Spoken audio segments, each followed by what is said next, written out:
अगर तू उंगली नहीं करता तो अपनी भी गिनती शरीफों में होती।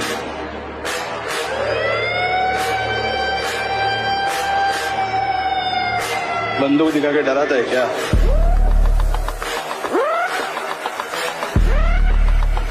बंदूक तो सिर्फ शौक के लिए रखता हूं, डराने के लिए नाम ही काफी है। जाओ।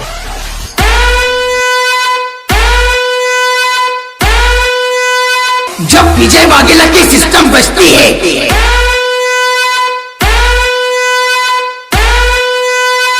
तुम्हारा कलेजा एंट्री भले ही लेट होगी लेकिन सबसे ग्रेट होगी। અને આ પપ્પુ નંબર 1 બોલે કે લાખ વાર પણ આવશે, લાખ વાર પણ આવશે। એ વપડો શાંતિથી વાત કરો ની તો બરાબર છે, બાકી આ બંકો એકલો જ કાપી જાય એમ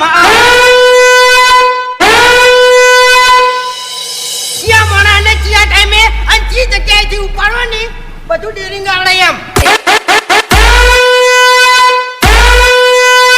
सब पब्लिक शोर मचाने लगती है।